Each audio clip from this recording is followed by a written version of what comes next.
இன்னைக்கு ரொம்ப சிம்பிளான ஒரு டிஷ் பார்க்க போகிறோம். அது என்னன்னு பார்த்தீங்கன்னா பிரெட்டை வச்சு பிரெட் சில்லி எப்படி பண்ணுறதுன்னு பார்க்க போகிறோம். இதை நீங்கள் டிஃபனாகவும் சாப்பிட்லாம், ஸ்நாக்ஸாகவும் செஞ்சு சாப்பிட்லாம். வாங்க எப்படி செய்யறதுன்னு பார்ப்போம்.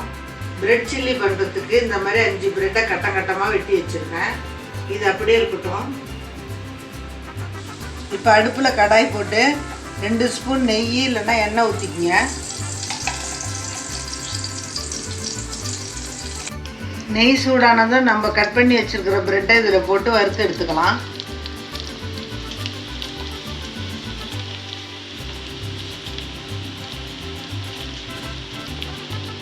அடுப்பை மீடியம் ஃப்ளேமில் வச்சு எல்லா பக்கமும் ஈவனாக வறுத்து எடுத்துக்கோங்க.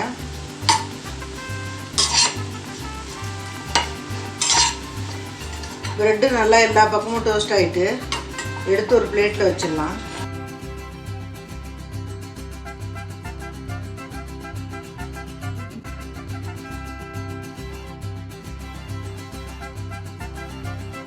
இது அப்படியே இருக்கட்டும். அடுப்பில் கடாய் போட்டு 3 ஸ்பூன் எண்ணெய் ஊற்றிக்கலாம்.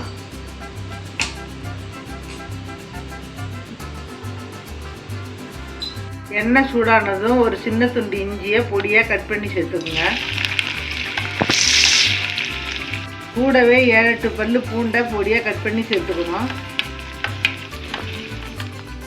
3 பொடியாக கட் பண்ண பச்சை மிளகாய். இதை பொன்னிறமாக வர வரைக்கும் லைட்டாக வதக்கிக்கங்க.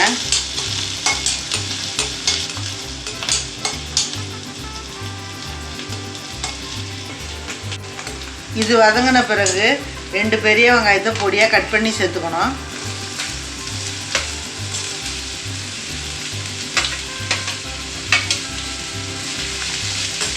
இது ரொம்ப வதக்கணும்னு அவசியம் இல்லை, கண்ணாடி பதத்துக்கு வந்தால் போதும். பிரெட் சில்லிக்கு இஞ்சி பூண்டெல்லாம் பொடியாக கட் பண்ணி சேர்த்தோம்னா நல்லாயிருக்கும். இல்லை உங்களுக்கு வேணான்னா இஞ்சி பூண்டு பேஸ்ட் வச்சுருந்தீங்கன்னா 1 ஸ்பூன் சேர்த்துக்குங்க. பாருங்கள், வெங்காயம் நல்லா கண்ணாடி மாதிரி வதங்கிடுச்சு.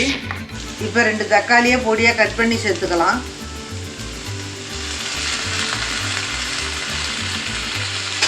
தக்காளி நல்லா மசிகிற அளவுக்கு வேகணும்.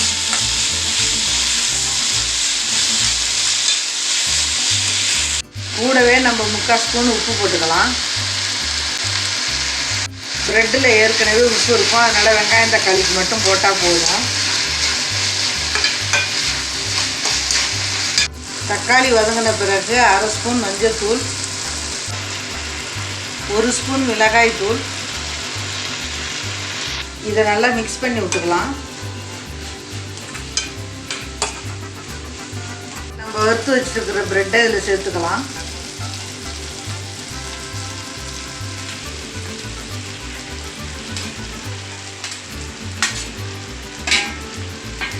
இப்போ இது எல்லாத்தையும் நல்லா ஒன்றோட ஒன்று மிக்ஸ் பண்ணி விட்டுக்குங்க. இதை மாதிரி வெங்காயம் தக்காளியோட ப்ரெட்டு நல்லா மிக்ஸ் ஆகி வரணும். இது மாதிரி மிக்ஸ் பண்ணி விட்டுட்டு கடைசியாக கொஞ்சோண்டு கொத்தமல்லி தழையை தூவி ஸ்டவ்வை ஆஃப் பண்ணிவிடுங்க.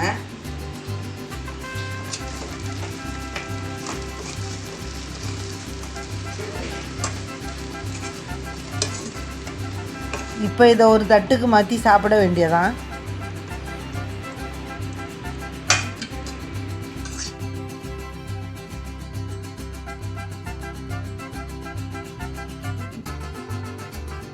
அவ்வளோதான், பிரெட் சில்லி சுட சுட ரெடி ஆயிடுச்சு.